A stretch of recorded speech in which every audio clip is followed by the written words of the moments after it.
So you say you need to get more done next year, 2018 coming up? Yep. So then this next story should be right up your alley.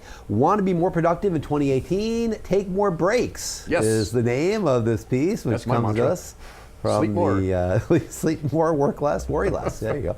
Well, comes to us from MIT Sloan's Executive Education blog. I think it's Innovation at Work is the name of their blog. The piece asks us to consider the somewhat, I think you can say it's probably the counterintuitive notion that you can actually get more accomplished by taking frequent breaks and mixing up the type of work you do rather than just kind of slugging your way through a single task for hours on end, which is what many of us and it gets mind-numbing. Seem to want to do. Yep. It gets mind-numbing. It seems like you want to feel like you're productive, and that's what many people feel like is you're productive, is sitting there and just hammering away at something. But maybe not so much, because according to various bits of research cited in the article, the average person gets the best results when she or he hyper-focuses on a task for anywhere from 52 to 90 minutes. That's the range of a couple of different studies. Okay. And then takes a 15 to 17 minute, again, there's this range here, 15 to 17 minute break to mentally consolidate the knowledge gained from the work that you've been doing in that task. And that break should ideally be something totally different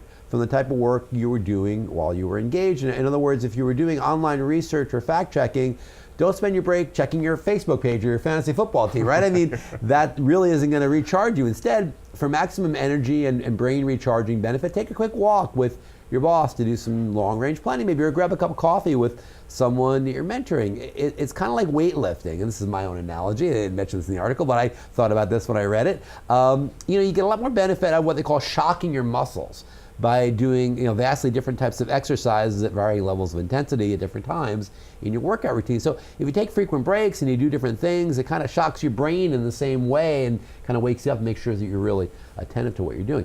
According to Bob Posen, who's an MIT Sloan senior lecturer and author of the best-selling book, Extreme Productivity, Boost Your Results, Reduce Your Hours, different times of the day demand different kinds of breaks. I mean, in the morning, for instance, you might want to take mellow breaks, like maybe a quick meditation or chatting with a friend. In the afternoon, however, as Posen says, quote, our body energy goes down and a break can re-energize you. So good food for thought there. The key takeaway here is that hours worked and productivity achieved are not necessarily one and the same. As Posen says, we need to do away with time as a success metric. And that's good advice. I mean, rather than say, well, I did 60 hours of work this week. Well, okay, maybe you did. I mean, how much was productive because you were 30% of the time you were like not focused, you were just slamming through.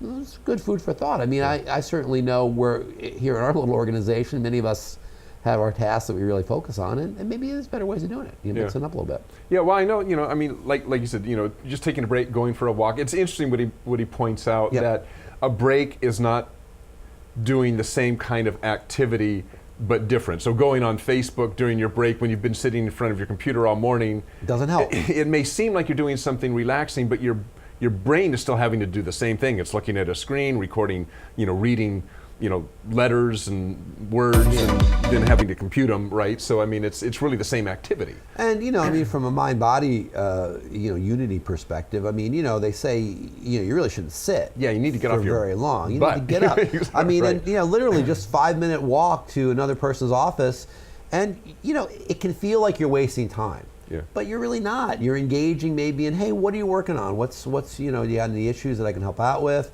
Or just BSing. I mean, it's fine. Yeah. I mean, it helps to keep your brain limber and doing your thing, and helps your body too. So that's all really good stuff. So cool. Good advice there from MIT Sloan School of Business. All right. All right.